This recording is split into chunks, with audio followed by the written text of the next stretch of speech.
기독교 역사상 가장 위대한 설교자 중 한 사람이라고 불리우는 사람이 있습니다. 이 사람의 별명은 황금의 입이라고 불릴 정도의 사람입니다. 바로 존 크리소스톰이라는 사람입니다. 이 존 크리소스톰은 주 347년 오늘 우리가 함께 읽었던 이 배경이 되는 도시인 안디옥에서 태어났습니다. 이 크리소스톰은 아주 유명한 일화를 가지고 있는 신앙인입니다. 이 크리소스톰이 얼마나 설교를 잘했냐면 그 분이 설교하는 그 설교 자리에는 점도둑이 많았다고 합니다. 이해가 잘 안 되시죠? 얼마나 설교가 좋았는지 도둑이 가방에서 뭘 빼가지고 가도 사람들이 그거를 관심을 두지 않았다고 합니다. 저는 그렇게는 못할 것 같습니다. 그래서 저희 교회 도둑 안 오셨으면 좋겠습니다. 저는 그 정도까지는 안 되니까 도둑 오시지 마시기를 바랍니다. 이 크리소스톰이라는 이 분의 설교와 삶이 얼마나 이 안디옥 사람들에게 귀감이 되었는지, 이 사람을 따르는 사람들이 많게 되자 이 당시 로마의 황제는 이 크리소스톰이 이 로마의 황제를 반역한다는 이유로 그를 붙잡아 갔습니다. 이 황제는 어떻게 하면 이 크리소스톰을 괴롭게 할까? 이 사람을 어떻게 하면 무기력하게 만들까? 고민하다가 신하에게 이런 명을 내립니다. 이 사람을 저 지하에 빛 한 줌 안 들어오는 정말 눅눅하고 그렇게 어두운 독방에 쳐넣어라. 그러자 신하는 근심하는 얼굴에 빛을 띠더니 조금의 용기를 내어 황제에게 이렇게 말합니다. 황제요, 이 사람은 그리스도인입니다. 그리스도인이 어째서?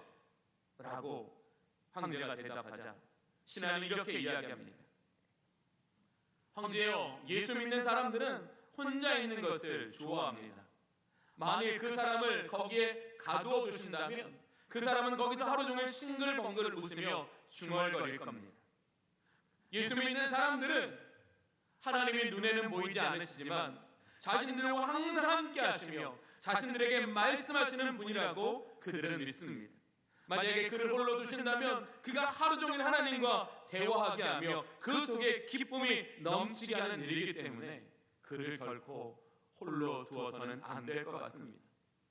그러자 황제는 다시 정반대로 그러면 이 사람을 이 극악무독한 죄인들 속에 집어넣어라. 그 사람이 그를 괴롭게 하여 그가 스스로 나 예수 안 믿겠다라고 말하게 그렇게 사람들을 선동하여 그를 괴롭혀라. 그러자 또 신하는 근심의 빛을 다하여 다시 한번 더 큰 용기를 내어서 황제님 그거는 안 됩니다. 왜 안 되느냐? 이 사람은 그 극악무도한 악질의 죄인도 변화시킬 수 있는 믿음의 사람입니다. 그 사람은 오히려 좋아할 겁니다. 전도의 기회가 생겼다고 좋아하며 그 사람은 자기가 얻어를 맞아도 어떤 괴롭힘을 당해도 그 사람을 용서하고 사랑해서 그 사람에게 복음을 전해서 거기 있는 악질 무도한 사람을 모두 크리스찬이 되게 할 것입니다. 그 사람에게는 이상한 힘이 있는데 악질 죄인도 변화시키는 능력입니다. 황제는 노발대발합니다. 그래? 그러면 당장 그놈의 목을 쳐라. 그때 그 시내가 다시 한번 펄쩍 뛰며 황제에게 말합니다. 황제여, 이 사람들이 가장 좋아하는 것은 순교입니다. 자신들이 예수 믿는 것 때문에 처형당할 때 그 사람들은 두려워하거나 우는 사람을 볼 수 없었습니다. 오히려 순교 현장에서 그들은 얼굴에 광채가 나고 기뻐합니다. 그들에게 가장 좋은 일을 행하시는 겁니다. 황제는 탄식하며 어떻게 하면 된단 말이냐라고 낙담했다고 합니다. 이 크리소스톰이라는 사람은 그리스도인이 어떤 사람인가를 정확히 보여줍니다. 그리스도인이란 어떤 사람이에요? 언제든지 주와 함께하며 주와 대화하는 사람이라는 거예요. 언제든지 주님을 전하며 주님으로 말미암아 사람을 변화시키는 사람이라는 거예요. 또 주와 복음을 위하여 죽음을 두려워하지 않는 사람, 바로 이 사람이 그리스도인. 탁월한 왕따되기라는 책을 쓰신 박호근 목사님은 그 책에서 이렇게 크리스찬을 정의했습니다.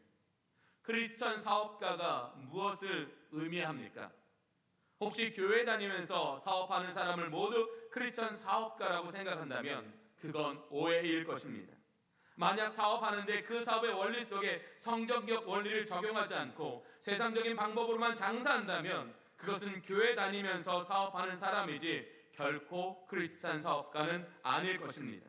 진정한 의미의 크리스찬 사업가란 사업의 원리 안에 예수 그리스도의 가르침을 전공하는 사람, 바로 그 사람이 크리스찬 사업가일 것입니다. 그러면서 그리스도인이란 어떤 사람일까? 교회를 다니는 사람을 우리는 그리스도인이라 말할 수 있을 겁니다. 그러나 성경이 말씀하시는 그리스도인이란 어떤 사람일까요? 안디옥 교회에서 사람들에게 칭송을 받았던 그 그리스도인이란 어떤 사람들이었을까요? 예수 그리스도의 가르침을 따라 그의 제자가 되고 그의 일꾼이 되고 그의 제사장이 되어 하나님의 뜻을 그의 삶에 적용하며 살아가는 사람, 바로 그 사람이 그리스도인일 것입니다.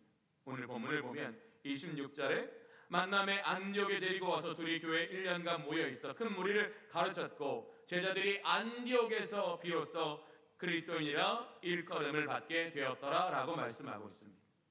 어디서 처음 그리스도인이라 일컬음을 받았다라고요? 안디옥에서. 이 그리스도인이라 일컬음을 받았다라는 이 은혜의 사건은 이 안디옥 교회와 기독교 역사에서 큰 전환점이 되는 사건이었습니다. 원래 그리스도인이라는 말은 어떤 말이었습니까? 저 사람들은 만날 때마다 그리스도를 얘기해. 저 사람들은 그리스도에게 미친 사람이야 라고 그를 조롱하는 말이었습니다. 그러나 이후 그 조롱은 인정과 존중으로 바뀌게 되었습니다. 사랑하는 성도 여러분, 그리스도인이라는 호칭은 우리가 나를 증명하거나 나를 자랑하기 위해서 내가 선택한 이름이 아닙니다. 안디옥 교회에서의 그리스도인이라는 이 이름은 믿지 않는 사람들이 믿는 사람에게 저 사람은 그리스도인이야라고 그들을 구별되어 부른 호칭이었습니다. 바로 그러했기 때문에 안디옥 교회는 부흥할 수 있었고, 그러했기 때문에 안디옥 교회는 선교의 중심지가 될 수 있었고, 그러했기 때문에 안디옥 교회는 주님이 그들과 함께 하셔서 부흥하는 교회가 되었다라는 겁니다. 사랑하는 주님의 교회 성도 여러분, 우리 주님의 교회가 어떻게 해야 부흥될까요? 버스를 타고 지나가는 사람이 주님의 교회 앞을 지나갈 때, 저 교회는 진짜야, 저 교회는 정말 진짜야 라는 말을 들어야 교회가 부흥되지 않을까요? 버스를 타고 가는 사람들이 이번 정거장은 주의 교회, 주의 파출소입니다 라는 그 안내 멘트를 들으면서 우리 주의 교회에 대한 어떤 감동도 없다면, 어떤 인정도 없다면 우리는 하나님의 뜻에 충실한 교회로서 다시 어떻게 해야 할까를 모색해야 할 것입니다. 이제 왜 이 그리스도인이라는 호칭이 조롱을 넘어 인정과 존중까지 가게 되었는지를 함께 본문을 통해서 알아보기를 원합니다. 19절과 20절을 보면 그때의 스데반의 일로 일어난 환난으로 말미암아 흩어진 자들이 베니게와 구브로와 안디옥까지 이르러 유대인에게만 말씀을 전하는데 그 중에 구브로와 구레네 몇 사람이 안디옥에 이르러 헬라인에게도 말하여 주 예수를 전파하니라고 말합니다. 이 안디옥 교회가 다른 소아시아 교회와 다른 점이 있습니다. 이 다른 점이 굉장히 중요한 이 안디옥 교회의 성장의 포인트입니다. 다른 소아시아 지역의 교회들은 사도들이 세운 교회들입니다. 누가 세웠다고요? 사도들이 세웠다. 그러나 이 안디옥 교회는 누가 세웠어요? 사도들이 세운 교회가 아니라 흩어진 그리스도인들이 세운 교회라는 거예요. 흩어진 그리스도인들이 어떻게든지 자기를 보내신 그곳에 하나님의 나라를 세워가기 위하여, 하나님 나라 복음을 전하기 위하여 흩어진 그리스도인들이 자신의 삶보다 하나님의 사명과 영광을 우선에 두고 세운 교회가 바로 이 안디옥 교회라는 겁니다. 그런데 오늘 본문을 보면 뭐라고 하면, 처음에는 누구에게 전했다고? 유대인에게만 복음을 전했다는 거예요. 그러다가 하나님께서 성령을 통하여 이방인에게도 세례를 주셨다라는 소문을 듣고 몇 사람이 이제 누구에게까지요? 헬라인에게까지 복음을 전했다라고 말하고 있어요. 당시 안디옥이라는 지역은 그 근동에서 세 번째로 큰 도시였습니다. 큰 도시는 어떤 현상이 일어나죠?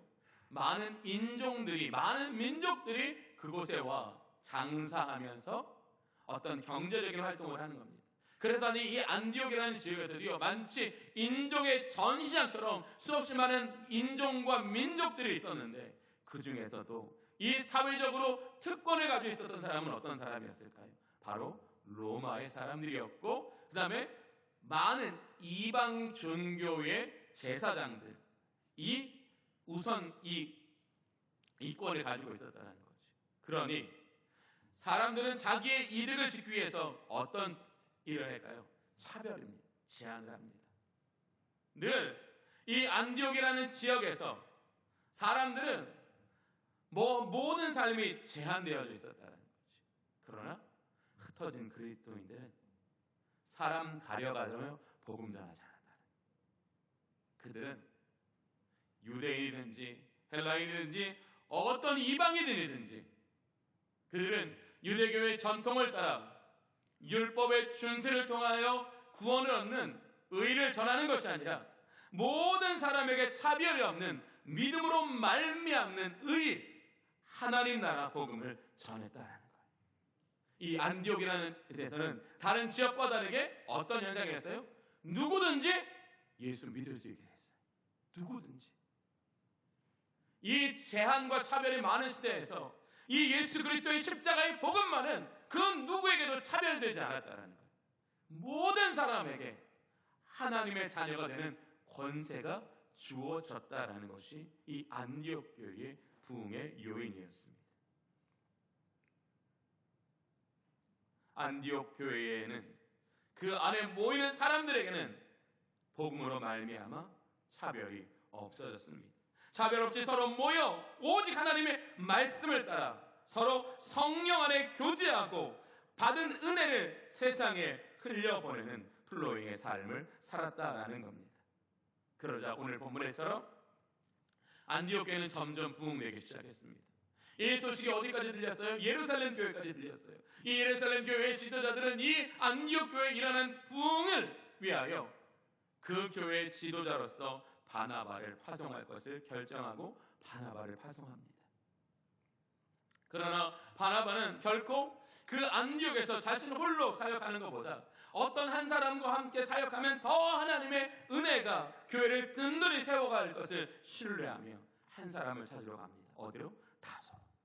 다소로 가서 당시 머물러 있던 사울을 만나고 사울에게 이렇게 안디옥에 하나님의 부흥이 일어났다는 것을 전하며 함께 안디옥으로 가 복음을 가르치자고 합니다.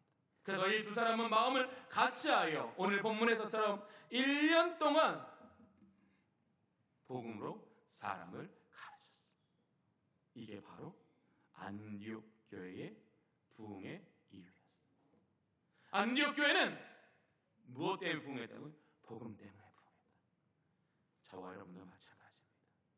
저와 여러분의 올 한 해의 부흥이 복음 되는 은혜가 있으시기를 원합니다. 다른 이유로서 다른 조건에서 부흥을 찾지 않으시기를 원합니다. 오직 우리의 부흥은 복음 하나가 되기를 원합니다. 그래서 우리는 복음 앞에 나아가시기를 원합니다. 그때는 바나바와 바울이 스승되었지만 우리에게는 성령이 스승되어 이 말씀의 은혜를 깨닫게 하여 주실 줄로 믿습니다.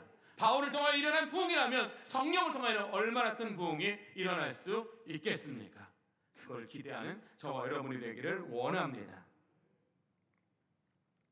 이렇게 이 안디옥에 있는 그리스도인들은 복음으로 말미암아 받은 은혜를 자기 속에 가두어 두지 않았고 자신을 통하여 세상에 흘러가게 만들었습니다. 그래서 이 안디옥 교회는 7가지 중요한 특징이 있었어요. 첫 번째 뭐냐면 그리스도의 복음에 기초한 교회였어요. 혼합되지 않았다는 거예요. 다른 어떤 에베소나 고린도 교회는 처음에는 유대교와 그리스도교가 혼합돼서 참 많은 갈등이 있었어요. 그래서 갈라디아서, 에베소, 빌립보서를 쓴 이유가 뭐냐면 그렇게 혼합된 신앙 속에서 신앙인들이 정체성을 잃어버리고 어찌할지 모르기 힘들었다는 거예요. 그러나 이 안디옥 교회만은 바나바와 사울이 복음을 잘 전하고 가르쳐서 오직 복음 하나만 가지고 살았더니 부흥이 일어났다는 것. 두 번째, 하나님의 은혜 가운데 자라는 교회였다는 것. 왜? 그들이 오직 복음 하나에만 믿음을 다해 힘썼더니 하나님께서 그 교회를 자라나게 해주셨다. 세 번째, 그리스도인이라 불린 최초의 교회라는 거죠. 네 번째, 형제들을 구제하는 일에 힘쓰는 교회였고요. 다섯 번째, 선교하는 교회였고, 여덟 번째, 성령의 충만함이 있는 교회였고, 일곱 번째, 이방 전도의 전초 기지가 된 교회였어요. 이 내용이 사도행전 11장부터 13장에 그대로 나와 있어요. 사랑하는 성도 여러분, 우리는 왜 복음 말고 다른 게 더 필요하다고 생각합니까? 복음이면 충분합니다. 안디옥 교회가 교회의 부흥을 넘어서 선교의 중심이 될 수 있었던 것은 바로 안디옥 교회 성도들이 복음으로 말미암아 플로잉, 하나님의 뜻을 따르는 삶을 살았기 때문입니다. 이 안디옥 교회는요, 아주 유명한 일화가 있습니다. 안디옥에 무서운 전염병이 돌기 시작했습니다. 그때 돈 많은 로마의 귀족들과 이방 종교의 제사장들은 병에 걸릴까봐 가장 먼저 도시 바깥으로 도망쳤습니다. 길거리에는 널브러진 병자들, 죽은 시신들로 가득했습니다. 그런데 이상한 사람들이 나타났습니다. 그 사람들은 도망치기는커녕 오히려 병자들에게 다가가 물을 먹이고 상처를 닦아주었습니다. 그러다 자신 역시 병에 걸려 죽었지만 그들의 입가에는 평안한 미소가 있었고 서로를 향해 이렇게 얘기했습니다. 우리 주님이 우리를 사랑하신 것처럼 우리도 서로 사랑합시다. 그들은 환자를 치료하기 위해 전문적인 의술이 없었습니다. 좋은 치료제도 없었습니다. 그들은 오직 하나만 썼습니다. 그리스도가 우리를 사랑하셨기 때문에 우리도 이들을 사랑합시다. 이 광경을 지켜보던 안디옥 시민들은 큰 충격에 빠졌습니다. 저 사람들은 우리와 무엇이 다르기 때문에 죽음 앞에서도 노래하는가? 저 사람들은 누구인가? 결국 사람들은 그들을 정의할 단어를 찾지 못했습니다. 저 사람을 어떻게 불러야 될까? 그런데 그 앞에 그 안디옥 도시에 유행하던 말이 있었어요. 시저리스라는 사람. 뭐냐면 시저에 줄댄 사람들. 자신의 출세와 명예를 위해서 이 시저라는 로마의 황제에게 줄 선 사람들. 그래서 저 사람은 시저리스야. 저 사람은 권력에 아부하는 사람들이야. 저 사람은 로마의 하수인들이야. 그러면서도 그렇게 조롱하면서도 그들을 두려워했다. 그런데 그 사람과 완벽하게 다른 삶의 내용을 가진 사람들이 나타난 거예요. 어떻게 부를 수가 없는 거예요. 어떻게 저 사람을 부를까? 그러다가 그 사람들이 매일매일 반복했던 그 단어가 생각난 거예요. 예수 그리스도. 저 사람은 예수님께 속한 사람이에요. 사랑하는 성도 여러분, 여러분은 그리스도인입니까? 2026년 한 해 그리스도인 되는 저와 여러분이 되시기를 원합니다. 안디옥 교회의 부흥에는 3가지 이유가 있습니다. 첫 번째는 그들의 언어의 중심이 그리스도였습니다. 자기들끼리 모일 때도 항상 그리스도의 가르침과 부활을 서로 이야기했습니다. 마치 해바라기가 해를 향하듯이 모든 삶의 기준이 예수 그리스도였습니다. 두 번째, 그들은 사회적 경계를 무너뜨렸습니다. 안디옥 교회는 유대인과 이방인이 섞여 있었는데 당시로는 불가능했던 인종과 계급의 화합이 어디서 일어났다고요? 교회에서 일어났어요. 절대 일어날 수 없는 일이라고 여겼던 그 일이 교회 안에 일어났다고요. 인종과 계급의 화학이 일어났는데 그 인종과 계급의 화학이 사람과 구제와 평등이라는 삶의 모양 때문에 나타났다는 거예요. 세상 사람들은 이 귀한 사람들을 뭐라고 부를 수가 없었던 거예요. 그래서 그리스도인이라고 부르는 거지. 세 번째, 이 사람들의 삶의 방식은 역설적이었습니다.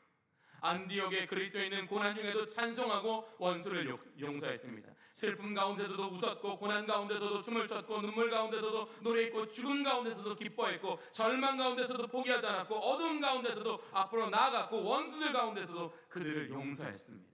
당시 세상의 가치관이었던 힘과 돈과 권력으로 자기 중심적으로 살았던 사람들과 정반대로 자기를 희생시켜 남을 살리는 삶을 살았더니 사람들은 그 삶의 근본인 복음 앞에 무너지게 되었습니다. 사랑하는 성도 여러분, 저와 여러분이 이 세상을 살아가는 방식이 복음입니까? 내가 정말로 내 이웃을 내 몸과 같이 사랑하는 방식이 복음입니까? 내가 이 땅에 하나님의 나라를 세워나가며 이 땅에 하나님의 나라가 세워지는 것을 기대하며 내가 살아가는 삶의 방식이 복음입니까? 오늘 안디옥 교회는 그걸 우리에게 증명하고 있어요. 복음입니다. 우리가 복음으로 살아갈 때 하나님이 안디옥 교회에 함께 하셔서 그 어깨를 부흥케 하셨던 것처럼 우리 교회도 부흥케 하여 주실 것입니다. 그걸 보게 하시는 거예요.